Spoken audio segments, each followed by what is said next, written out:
Hey guys, I'm back again. So I guess I'm gonna do two videos today because I just found a note in my phone that I made when I was in Jamaica about how I was just kind of trying to document my experiences of how it was when I went to Jamaica being pregnant and being Muslims, because I've never been there as a Muslim. So I'm gonna try to make a quick little video about that, and then yeah.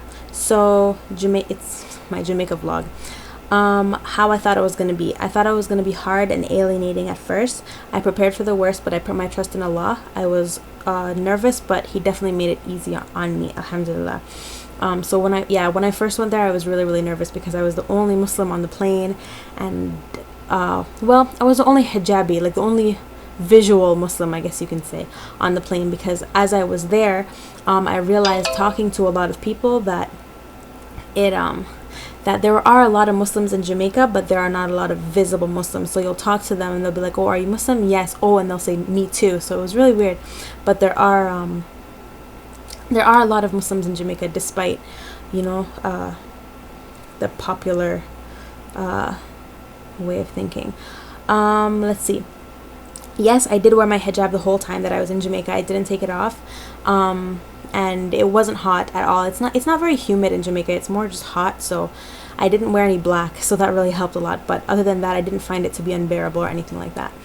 And it was also an opportunity for a lot of dawah, because a lot of people asked me a lot of questions when I was there, and it was amazing because they didn't ask me questions in a way that was like condescending. They just asked me out of pure curiosity, and it was really good. I got into a lot of conversations with a lot of people, so it was a very positive experience. So if anybody's going to Jamaica on vacation or whatever, and you're worried about going there with your hijab, trust me, Jamaicans love you regardless. So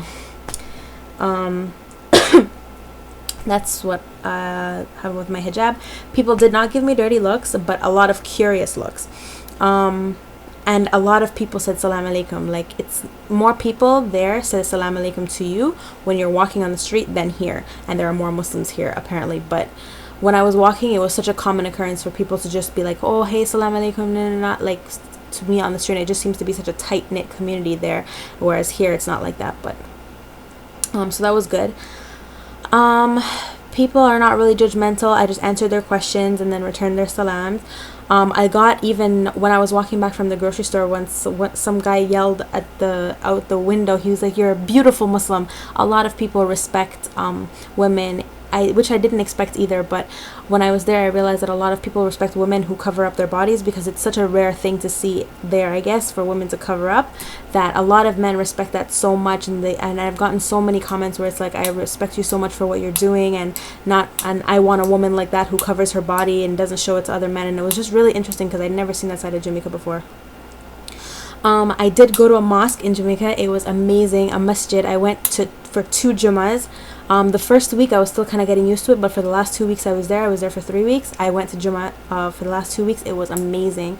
So beautiful. SubhanAllah, I couldn't believe it. Like, I went to the masjid in Kingston on South Camp Road, but I cannot remember what it's called, but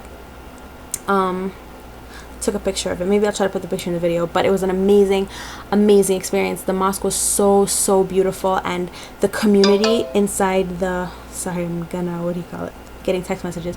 But anyway, the Muslim community in the masjid was just so tightly knit, and it was so, like, I noticed that here there are different kind of collections of people in the masjid, especially like on the women's side. I don't know how it is on the men's side, but on the women's side there will be, like, Somalis over here, and different groups. So, they'll just kind of form their own little cliques in the masjid, and it's not supposed to be like that, because Islam is very community based. And in Jamaica, it just felt like this is what it's supposed to be, because everyone was sitting together, everyone was introducing themselves and talking, and children were running around, and it was just amazing. It was such an amazing experience. The khutbah was amazing, which is like our lecture, I guess. The khutbah was amazing, and it was a beautiful experience to see Muslim Jamaicans with names like Hamza. Like, it was crazy. And I think the mosque was founded by Africans. I'm not sure, but this is pure assumption, because the imam for 1 week was Arab, and then the imam for the second week that I went was African. But either way, mashallah, amazing. So if you do get a chance to go to that masjid in Kingston, then please, please, please go. Even if you're not Muslim, I promise you, they will love you. They'll be so accepting and so and there were also a lot of Rasta Muslims there. Oh yeah, I just put a note about that. Rastas really understand Islam because they're very similar, and they definitely respect it. Yeah, Rastafarianism is very close to Islam. And it's very easy to have a conversation with a Rastafarian about Islam because they're so close and they're so similar. And there are a lot of Rastafarian Muslims, because when I was at those Jummahs, after the Jummah and the men's side released and the women's side released, there were a lot of Rastas. So that was really so amazing to see, alhamdulillah.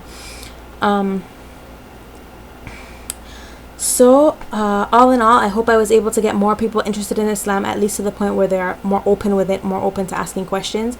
And it was just overall an amazing experience to be there, and that's my home, and I love Islam and I love Jamaica, so to see both of them together was just, it was like a gift for me or something. Like I just felt so blessed to be in that environment, and I really felt at peace there, and I hope I can go back soon. And if there's any, like, I think you can, yeah, there's they're doing very well. Like, they have a big masjid, and they have a basic school, and a basic school is like a kindergarten, and it's I don't know if it's an Islamic basic school, but I'm pretty sure it is because it's on the same compound as the masjid. But yeah, it's amazing. So if you can do anything to help them, anything to help out, then that would be great. I know that if you're going to Jamaica, if this is for anybody, if you're going to Jamaica and you're Muslim, then everyone's always asking you for Qurans, and it would be so amazing. The next time I go, I plan to bring a lot of Qurans just to give out, because the amount of people that asked me was so heartbreaking that I only brought 2, and then I ended up giving them away, alhamdulillah, but I wish I had brought more. So next time I'm definitely gonna think about that. Yeah, so that was basically it. Let me see if I can think about anything else. Yeah, that's it. So that was my experience with Islam in Jamaica. Next time I go, I'll definitely be more prepared for the dawah aspect of it, and yeah, I would definitely recommend it to anybody. So that was how my trip to Jamaica went, as far as being Muslim. With being pregnant and being on the plane, it was really good. My feet got swollen a little bit, and she kicked a lot when we were ascending and descending, but other than that, she was fine, and everything seems to be okay. So that worked out, alhamdulillah. The only thing that was very tiring about, I don't ever want to travel again pregnant, because it's just so tiring, and I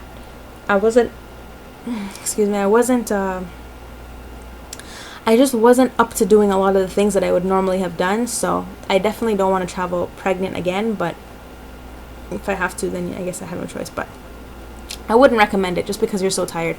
Anyway, so that's all for this video, and I'll see you guys next week, inshallah. Assalamu alaikum.